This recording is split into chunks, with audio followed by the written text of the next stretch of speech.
Alright, we talked about the heart a little bit. I talked about heart failure, AFib, A-flutter. The other thing is STEMIs. So fortunately, as an intern, if someone diagnosed with STEMI, until they get cath and they get stents, they get stabilized, they will not come to you. So, unless, unfortunately, you diagnose someone with STEMI on the floor, it usually does not come to you directly. So, you do not deal with STEMIs. But you do deal with them after they come out of the cath lab. So, or, just in general, in STEMI or coronary artery disease, those people, depending on how well they take care of themselves, how often they visit their PCPs, they may have no idea they have coronary artery disease. So they come in with chest pain, elevated troponin, maybe no ST changes, so that's an STEMI. So with STEMI, there's type 1, type 2, right? Type 1 is acute coronary syndrome related, so ACS related. Type 2 is demand ischemia. You do see demand ischemia a ton in, again, high stress situations. So you see that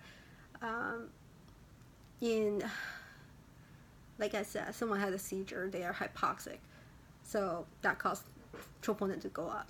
Or, I don't know, septic patients, they do have a lot of troponin elevations. Also, the other thing is, troponin is cleared by kidney. So people with CKD or ESRD, they just chronically have a elevated troponin, so no big deal. But so one thing when you diagnose someone, then with type 2 and STEMI, you don't do anything about it. But with type 1, so it depends.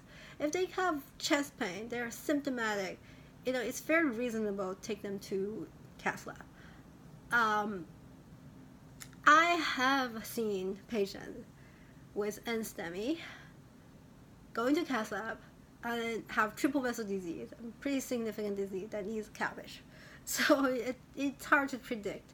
So a lot of times, so with really significant,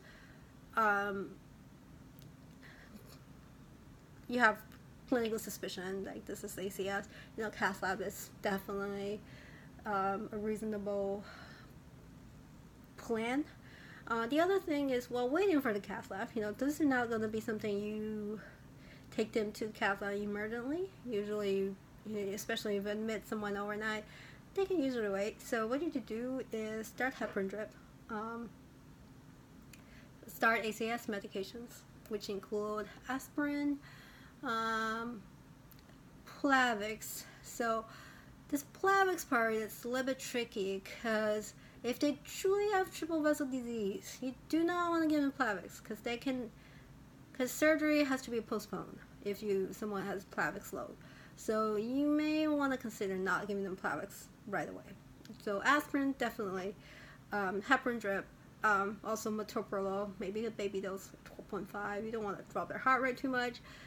Control their blood pressures. You give them lisinopril if they don't have AKIs. And then statin, right? You start with high intensity Lipitor 40 or simvastatin. So you want to start all those high intensity statins.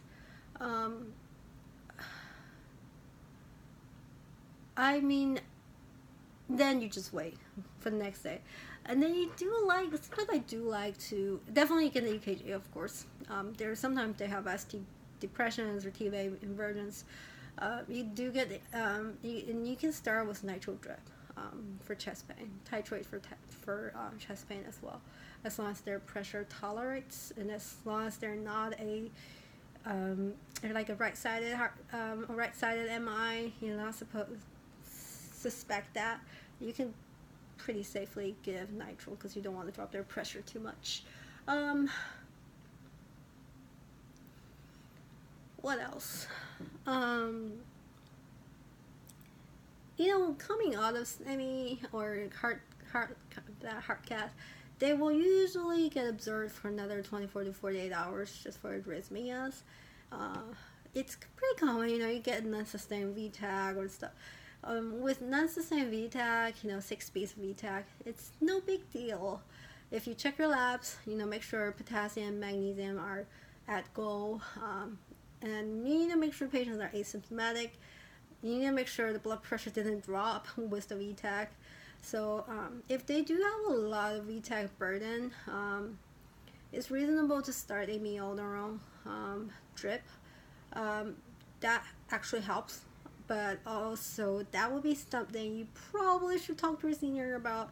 That would probably need an EP consult. Sometimes EP can do ablations and stuff, but I have seen a lot of VT ablations getting wrong, because one of the side effects or complications from VT ablations is pericardial effusions and possible tamponade, as well as some kind of RP bleed and just weird bleeding. It can. I'm just saying this is not a very benign procedure, so I mean, EP probably knows more. I'm just kind of telling you what I've seen. Let's see. I do think they see with VT you can do amiodarone. Sometimes you can do lidocaine drip too. Was it lidocaine drip? But I don't know. Something that I've never used that myself. Oh, and then with a lot was hard, bradycardia or blocks. So that will be sometimes. Usually, a lot of times they're fine. They're hemodynamic fine. They don't feel it, but they scare the nurses, right? The numbers they're bradycardia to 30s. So what you can do is have atropine at the bedside, put pacer pads on, and put an EP consult. So a lot of the time, unless you're symptomatic, EP probably won't even put a pacemaker, but sometimes it's case by case, When the patient is in your hand, you're not a cardiologist, this is what you need to do. Have atropine at the bedside, pacer pads on, you're covered. And then a lot of the times, if they truly have blocks, and the type 1 block is something, no big deal, right? But type 2, type 3, those are sometimes probably going to require a pacemaker, right? So same thing, atropine, pacemaker. Not pacemaker, sorry, a pacer pass. Let's see, what else? Mr. Hart. Oh, SVTs. You see that a lot. Patient varies from asymptomatic to very symptomatic. So regardless, this is not something if they're asymptomatic, you leave it like that. No. So you do give them adenosine. You can try adenosine. This is not something as an intern. Do not do it yourself. Okay, you need to get either a cardiologist or someone like a more experienced to do this, because that's gonna be usually adenosine is in a you need to hook them up to a continuous 12 leads. You need to have fluid bolus at the side, so it really takes a lot of nurses who are experienced with adenosine as well. Sometimes it's, I think in my hospital it is a attending push drug only, so attending have to push it on the floor. So anyway, so you can do adenosine. You try with 6. Sometimes I've seen magic happens. Sometimes it doesn't. So you can do 6 and then you can repeat another 6. If it really doesn't work, that's probably something you need to call your senior. Hopefully your senior is already aware when that happens. So a lot of times, what adenosine does is it slows down the heart a little bit and kind of restart it, and then it will kind of review the underlying rhythm. So you might, from SVT, on the monitor you would think it's SVT, but then when you slow down with adenosine, oh, it's actually AFib. Then you treat what you need to do with AFib. Definitely, if you can stop it, convert it to normal signs, that's a happy thing for everyone, right? All right, that's about hard.